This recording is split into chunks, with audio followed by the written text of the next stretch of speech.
There's a moment most people never forget. It doesn't announce itself with sirens or flashing lights.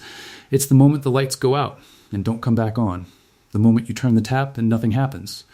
The moment your phone has no signal, your card doesn't work, and the neighbor down the street is staring at you with the same hollow panic you feel in your own chest. That moment arrives for millions of people every single year, after hurricanes, ice storms, wildfires, grid failures, and economic collapses. And what separates the people who survive it calmly from the people who fall apart isn't money. It isn't luck. It's preparation they did, quietly, in advance, when nobody was watching. Today I'm sharing 9 survival secrets that almost nobody talks about publicly. Not because they're illegal or extreme, but because they make too much sense, and the mainstream world has a funny way of ignoring common sense until it's desperately needed. Secret 1. Water isn't one thing. It's 4 layers. The biggest mistake most people make is buying a case of bottled water and calling it done. That case might last your household about 2 days. After that, you're completely on your own. Real water preparedness is about systems, not just quantity. Think in 4 distinct layers, because each layer exists for when the others fail. The first layer is your immediate supply. Water stored in food-grade, opaque containers, sealed tightly and kept away from heat and light. You want at least 2 weeks' worth per person, roughly 14 gallons. The second layer is collection. A simple rainwater harvesting system connected to your downspouts can fill hundreds of gallons from a single storm. The third layer is filtration. A gravity-fed filter, portable squeeze filters, and purification tablets together give you the ability to make almost any water source safe to drink. The fourth layer, and this costs nothing, is knowledge. Do you know how long to boil water? Do you know how to purify it using sunlight? Do you know which containers are actually food safe for long-term storage? Every 6 months, rotate your supply and test your filtration system. Don't wait until you actually need it to find out it doesn't work. Secret 2. The invisible pantry-mentioned food storage to most people, and they picture someone surrounded by towering stacks of canned soup, looking a little unhinged. But the reality of a well-built emergency pantry looks nothing like that. The smartest preppers have what I call an invisible pantry. It's integrated into your home so naturally that most guests would never notice it. And it's built around foods that are calorie-dense, nutritionally complete, shelf-stable for years, and quiet. Foods that won't attract attention or generate conversation. The foundations are white rice, hard wheat berries, rolled oats, dried lentils and beans, freeze-dried eggs, powdered whole milk, honey, coconut oil, ghee, and salt. These aren't exciting, but they're extraordinary. White rice stored in mylar bags with oxygen absorbers can last 25 years. Honey literally never expires. Archaeologists have found edible honey in ancient Egyptian tombs. Ghee stays shelf-stable for over a year without refrigeration. The key to this pantry is rotation. Your emergency food should not be a museum. Cook with it regularly, make lentil soup, bake bread, then eat your stored oats for breakfast. This way nothing expires, you stay comfortable preparing these foods, and you naturally replace what you use. In a crisis, you're eating real, nutritious meals while your neighbors are fighting over whatever's left on a grocery store shelf. Secret 3. Energy independence starts smaller than you think when the power grid goes down. Something strange happens psychologically. It's not just the darkness, it's the sudden, absolute awareness of how dependent you were on an invisible system you never had to think about. The antidote is not a loud, fuel-guzzling generator. Generators advertise your situation to everyone nearby, consume fuel rapidly, and require safe operation to avoid carbon monoxide poisoning. Real energy independence starts with 3 modest tools most people overlook. First, a portable solar panel system. A 100-watt panel paired with a power station can run LED lights, charge every device in your home, and keep your communications running indefinitely, as long as you have sunlight. Second, a hand-crank emergency radio. This single device might be the most important piece of emergency equipment you own under $50. When cell networks and the internet fail, local AM and FM stations are usually the last things still broadcasting, and the first to tell you what's actually happening. Third, redundant lighting. Quality rechargeable lanterns, candles in quantity, a good headlamp, and oil lamps for longer use. In darkness, morale collapses and accidents happen. Light is not a luxury. The philosophy mirrors the water strategy, layers. Solar plus battery storage plus hand crank plus candles equals genuine resilience. No single point of failure. Secret 4. A medical kit that actually works here is what happens to the body in the first week of a real crisis. Stress spikes, sleep deteriorates, and people are moving more and eating less consistently. Cuts happen. Burns happen. Infections that your body would normally fight off easily become serious problems when pharmacies are closed and hospitals are overwhelmed. The standard first aid kit from the drugstore, designed for a world where medical help is 20 minutes away, is not adequate.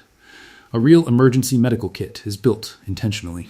Start with wound care, gauze pads and rolls, medical tape, butterfly closures for deeper cuts, antiseptic solution, saline for wound irrigation, and disposable gloves.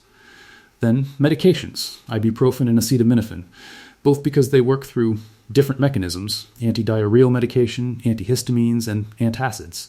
If anyone in your household has a chronic condition, have an honest conversation with their doctor about maintaining an extended supply. Beyond supplies, you need knowledge. Take a stop the bleed course. Learn to recognize the signs of wound infection, spreading redness, warmth, swelling, and fever. And keep a printed reference book. Where There Is No Doctor by David Werner is the standard recommendation for good reason.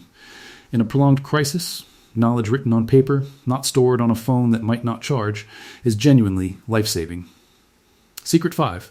The mastery principle of tools there's a trap that catches a lot of people new to preparedness. They come home with a pile of gear, flashlights, knives, hatchets, stoves, filters, and feel prepared. They're not. In an emergency, when your hands are shaking and it's dark and you're scared, the only tools that help are the ones you can operate without thinking. The mastery principle says, one tool you know deeply is worth 10 tools you barely understand. The ideal toolkit is deliberately minimal. A quality multi-tool handles the majority of mechanical tasks you'll face. A reliable headlamp with extra batteries. A water filtration bottle. A fire-starting kit with multiple methods. Lighter, ferro rod, waterproof matches, because fire is warmth, water purification, cooking, and morale combined. And your hand crank radio. That's it. But use them. Start a fire with your ferro rod on your next camping trip. Filter water with your filtration bottle before you need to trust your life to it. Test your equipment regularly so you know it works, you know its limits, and you can operate it under pressure. An unused tool in a drawer is just clutter with expensive packaging. Secret 6. The art of being invisible. There's a temptation in preparedness to think about security in terms of offense. Weapons, fortifications, displays of strength. But experienced preppers know something counterintuitive. The safest position in a crisis is invisibility. The homes that attract trouble during social disruptions are the ones that look different. Bright lights when everyone else is dark. The smell of cooking food when others are hungry. Careless talk about what you have stored. These things are invitations to desperate people, and desperation makes people do things they otherwise never would. The philosophy of the quiet prepper is simple. Blend in. Use blackout curtains if your solar lights are running. Don't discuss your preparations with casual acquaintances. On social media, do not post photos of your stockpile. For physical security, the most impactful and affordable upgrade is door reinforcement. Most residential doors can be kicked in with a single blow because the frame is weak, not the lock. A door reinforcement kit, metal strike plates that strengthen the frame, costs under $100 and makes a dramatic difference. Motion sensor lighting deters most opportunistic threats, and building genuine relationships with a few trustworthy neighbors provides a form of community security that no amount of hardware can replicate. Secret 7. Your pantry is your bank account. In the aftermath of major disruptions throughout history, something predictable happens. Cash stops working faster than people expect. ATMs run dry. Card systems go offline. Banks close. The paper in your wallet becomes, very rapidly, just paper.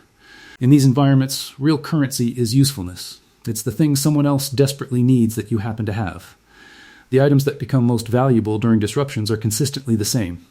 Coffee, salt, sugar, alcohol, hygiene products, batteries, lighters, over-the-counter medications, baby supplies, and shelf-stable food. Notice something about that list. These aren't rare or exotic items.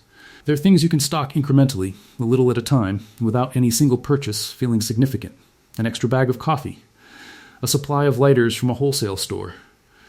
Extra soap and shampoo. These are things you buy anyway. Buying more of them systematically builds an inventory that could be worth its weight in gold during a shortage. When you have useful things to trade, you maintain dignity and agency in situations that strip both from most people. You're not begging, you're participating. And relationships built on fair exchange during a crisis are among the strongest you can form. Keep small denomination cash on hand, too. In a partial disruption where some cash transactions are still possible but card payments have failed, small bills are worth more than large ones because nobody has change. Secret 8. Communication when the grid is gone. We've become so dependent on digital communication that most people don't know their own family members' phone numbers by heart. They have no backup plan for a world where the internet doesn't work.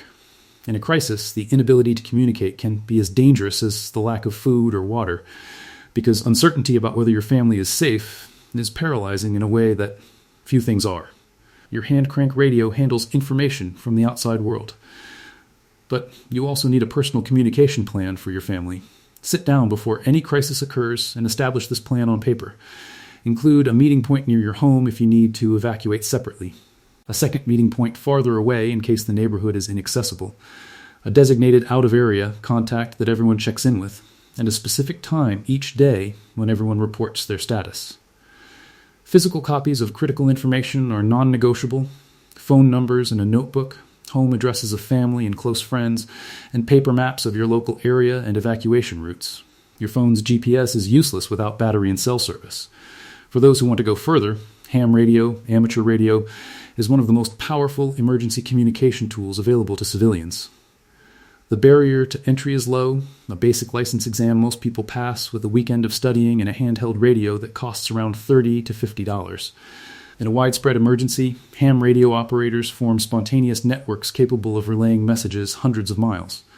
Secret 9. The most powerful emergency supply is already inside you, and I've talked about water and food and tools and security, and all of those things matter. But none of them will help you if you fall apart when you need them most. The defining resource in any crisis is not what's in your pantry. It's what's in your head. Your ability to stay calm when everyone around you is panicking. To think clearly when the situation feels overwhelming. To make decisions without complete information. Because in a crisis, you almost never have complete information. The most practical way to build this is to run drills. Not serious military-style exercises, just realistic ones. Turn off the electricity to your house for 12 hours and live off your preps. Cook without your stove. Navigate without your phone. Walk your family through. What do we do if we have to leave in 30 minutes? Who grabs what? Where do we go? These exercises reveal your gaps before a crisis does. The tool you don't know how to use. The supply you forgot to stock. It is profoundly better to discover these things on a quiet Tuesday afternoon than during an actual emergency. Beyond drills, mindset is built through skills. Every skill you develop, starting a fire, basic first aid, reading a compass, preserving food, makes you less dependent on systems that can fail. And that independence builds confidence. Confident people don't panic. They assess, they adapt, and they act. The quiet prepper understands something the mainstream never quite grasps. Preparedness is not about fear. It's about freedom. When you know you can handle what comes, you stop being afraid of what might come. That peace, real, earned, unshakable peace, is something no government, no insurance policy, and no savings account can purchase. 9 secrets: water, food, energy, medicine, tools, security, bartering, communication, and mindset. These are the pillars of a life that doesn't depend entirely on systems that can and do fail. You don't have to build all of this overnight.